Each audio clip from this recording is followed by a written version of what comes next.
This is a fixture for milling the top of the key. We have to take off a little bit of wood because our new key material is a fair amount thicker than the original ivory that was on this piano when it was made.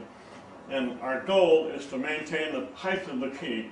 Has to be within 10 thousandths is our standard of the original dimension. So I'm going to start the drill press and we're going to make our cut to take off this prescribed amount of wood.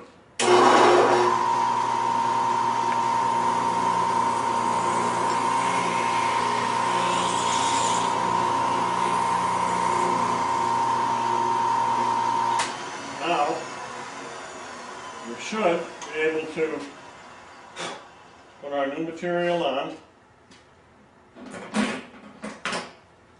and reach our target dimension.